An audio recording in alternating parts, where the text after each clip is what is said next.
എന്നോട് കുറേയൊക്കെ പറഞ്ഞിട്ടുണ്ടായിരുന്നു. ഈ റാം എന്ന സാറിൻ്റെ കാര്യങ്ങൾ ഇങ്ങനെ ക്ലാസ്സിൽ വന്നിട്ട് ഓരോ ടാർഗറ്റും കാര്യങ്ങളൊക്കെ അവൻ എന്നോട് പറയുന്നുണ്ടായിരുന്നു. എപ്പോഴും എന്നെ എന്തിനാ ഇങ്ങനെ ടാർഗറ്റ് ചെയ്യുന്നത്, എല്ലാവരെയും പറയുന്നുണ്ട്, പക്ഷേ എന്നെ മാത്രം എന്തിനാ എപ്പോഴും എപ്പോഴും ഇങ്ങനെ ഇതാക്കുന്നത്, എല്ലാവരെയും മുന്നിൽ വെച്ച് ഹറാസ് ചെയ്യുന്നത് എന്നുള്ള രീതിയിലൊക്കെ അവൻ ഭയങ്കര നല്ല സങ്കടത്തോടെ സംസാരിച്ചിട്ടുണ്ടായിരുന്നു.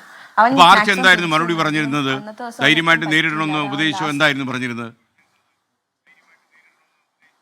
ഇല്ല അങ്ങനെയല്ല, നമുക്ക് വേറെ വഴിയില്ല, നമുക്ക് ഇവിടെ നിന്നേ പറ്റത്തുള്ളൂ. ഇപ്പം എന്നെയും പറഞ്ഞിട്ടുണ്ട്, നമ്മുടെ ക്ലാസ്സിലുള്ള എല്ലാവരും പറഞ്ഞിട്ടുണ്ട്, സീനിയേഴ്സിനെ പറഞ്ഞിട്ടുണ്ട്. നമുക്കിതിപ്പം എന്തോ നമ്മളിപ്പോൾ യൂസ്ഡ് ആയതുപോലെ ആയിപ്പോയി.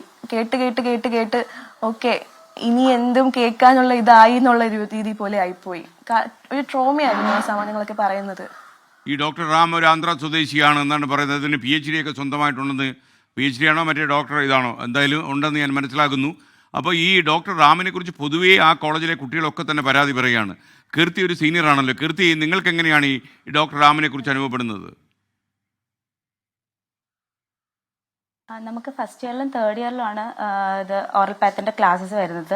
ഫസ്റ്റ് ഇയറിൽ ഡെന്റൽ അനാറ്റമി ആയിട്ടും തേർഡ് ഇയറിൽ ഓറൽ പാത്തോളജി ആയിട്ടും. അവിടുത്തെ HOD ആണ് ആള്. അപ്പോൾ ഫസ്റ്റ് ഇയറിൽ നമ്മൾ ഫസ്റ്റ് വരുന്ന ടൈമിൽ ആളുടെ ക്ലാസ് ആയിരുന്നു ഫസ്റ്റ് തന്നെ നമുക്ക് ഉണ്ടായിരുന്നത്. അപ്പോൾ നമ്മൾ ഒരു പുതിയതായിട്ടൊരു സ്ഥലത്തേക്ക് വരുമ്പോൾ നമ്മൾ വിചാരിക്കുന്നത് ഇതൊക്കെയാണ് ഇവിടെ ഇങ്ങനെയാണ് എന്നുള്ളൊരു ഇത് നമ്മുടെ തലയിൽ അടിച്ച് തരും. ലൈക്ക് ഇങ്ങനെയാണ് ഇവിടുത്തെ കാര്യങ്ങളൊക്കെ ഇങ്ങനെയാണെന്ന്. അപ്പോൾ നമുക്ക് പെട്ടെന്ന് നമ്മൾ ഫസ്റ്റ് വന്നപ്പോൾ ഭയങ്കര സർപ്രൈസ് ആയിപ്പോയി. അപ്പോൾ സീനിയേഴ്സൊക്കെ പറയുന്നുണ്ട്, ഓക്കെ ഞങ്ങൾ വർഷങ്ങളായിട്ട് കേട്ടുകൊണ്ടിരിക്കുന്ന കഥകളാണ്, ഇത് ഇങ്ങനെ തന്നെ പറയും, ഇനി തേർഡ് ഇയർ ചെന്നാലും ഇങ്ങനെ തന്നെ പറയും എന്ന് നമുക്ക് അറിയായിരുന്നു. സാറ് കുറേ അവിടെ പഠിച്ചിരുന്ന സമയത്ത് ആള് റാഗ് ചെയ്യുമായിരുന്നു. ആളുടെ റാഗിങ് കാരണം അവിടെ ഒരാൾ മരിച്ചിട്ടുണ്ട് എന്നൊക്കെ പറഞ്ഞിട്ടുണ്ട് ക്ലാസ്സിൽ.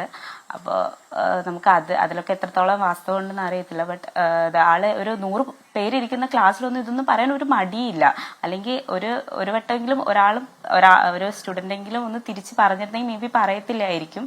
പക്ഷെ ഞങ്ങൾ കംപ്ലയിൻസ് ഒക്കെ കൊടുത്തിട്ടുണ്ട്, അതൊന്നും ഒരു യൂസ് ഇല്ലാതായിപ്പോയി ഇപ്പോൾ.